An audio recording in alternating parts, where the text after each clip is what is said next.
28 ವರ್ಷದಿಂದ ಜೈನ ಸಮಾಜ ಒಂದಾಗಿ ಒಗ್ಗಟ್ಟಾಗಿ ಮಹಾವೀರ ಜನ್ಮ ಕಲ್ಯಾಣ ಮಹೋತ್ಸವ ಆಚರಿಸ್ತಾ ಇರ್ತೈತಿ. ಸಮಾಜ ಒಂದಾಗಬೇಕು, ಒಗ್ಗಟ್ಟಾಗಿ ನಾವೆಲ್ಲರೂ ಕೂಡ ಕೂಡಿ ಇದ್ರೂ ನಮ್ಮದು ಒಂದು ಐಡೆಂಟಿಟಿ ಇರಬೇಕು, ನಮ್ಮದು ಒಂದು ಗುರುತು ಸಮಾಜದಲ್ಲಿ ಇರಬೇಕಂತ ಜೈನ ಬಾಂಧವರ ಒಗ್ಗಟ್ಟಾಗಿ ಈ ಕಾರ್ಯಕ್ರಮ ಮಾಡ್ತಾ ಇರ್ತಾರೆ. ಅಹಿಂಸೆ ಸಂದೇಶ ಕೊಡುವಂಥ ಧರ್ಮ, ಎಲ್ಲರಿಗೂ ಹೊಂದ್ಕೊಂಡು ಹೋಗುವಂಥ ಧರ್ಮ. ನೀರಲ್ಲಿ ಮತ್ತು ಜೈನ ಸಮಾಜದಲ್ಲಿ ಒಂದು ಇರುವಂಥ ಸಮಾನತೆ ಯಾವುದಂದ್ರೆ ನೀರು ಮಜ್ಜಿಗೆಗೆ ಹಾಕ್ರಿ, ಹಾಲಿನಾಗ ಹಾಕ್ರಿ, ಅದು ಹತ್ರ ಮಿಕ್ಸ್ ಆಗಿ ನಡ್ಕೋತೈತೆ. ಹಾಗೆ ಜೈನರು ಕೂಡ ಎಲ್ಲ ಸಮಾಜ ಜೊತೆ ಹೊಂದ್ಕೊಂಡ ತಂದು ಬಾಳೆ ಮಾಡ್ತಾ ಇರ್ತಾರೆ. ಆ ಭಗವಾನ್ ಮಹಾವೀರ ಜನ್ಮ ಕಲ್ಯಾಣ ಮಹೋತ್ಸವ ಮುಖಾಂತರ ನಾವು ಎಲ್ಲರ ಜೊತೆ ಹೊಂದ್ಕೊಂಡ ನಮ್ಮದೇ ಇರುವಂಥ ಒಂದು ಗುರುತ ಸಮಾಜ ಎದುರುಗಡೆ ಇಡುವಂಥ ಪ್ರಯತ್ನ ಭಗವಾನ್ ಮಹಾವೀರ ಜನ್ಮ ಕಲ್ಯಾಣ ಮಹೋತ್ಸವ ಸಮಿತಿ ಮಾಡ್ತಾ ಇದೆ.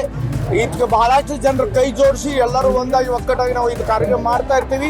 ಬೆಳಗಾವಿ ಎಲ್ಲ ಜನರಿಗೆ ನಾವು ಮಹಾವೀರ ಜಯಂತಿಯ ಶುಭಾಶಯ ಕೊಡ್ತೇನೆ. ಮತ್ತು ಏನು ನಮಗೆ ಪ್ರೀತಿಯಿಂದ ವಿಶ್ವಾಸದಿಂದ ಎಲ್ಲ ಜನ ಸಹಕರಿಸ್ತಾರೆ, ಅವ್ರಿಗೆ ಧನ್ಯವಾದಗಳು ಕೂಡ ಈ ಸಂದರ್ಭದಲ್ಲಿ ಸಲ್ಲಿಸ್ತಾ ಇದ್ದೀನಿ.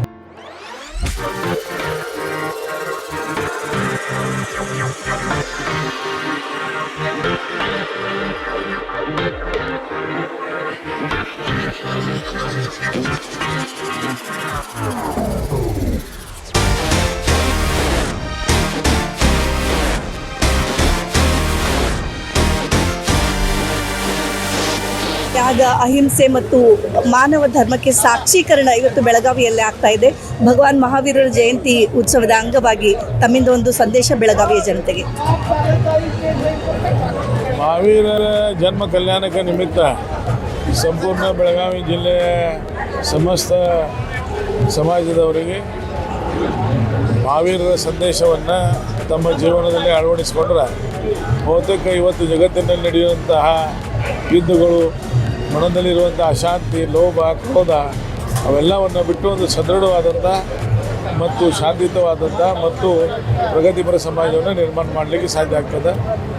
ಆ ಜನ್ಮ ಕಲ್ಯಾಣ ನಿಮಿತ್ತ ಅವರ ಆದರ್ಶಗಳನ್ನು, ಅವರ ಹೇಳಿಕೊಟ್ಟಂತಹ ಜೀವನದ ಪಾಠಗಳನ್ನು ನಾವು ಅಳವಡಿಸಿಕೊಂಡ್ರೆ ಬಹುತೇಕ ನಮ್ಮ ಜೀವನ ಸಾರ್ಥಕ ಆಗ್ತದೆ.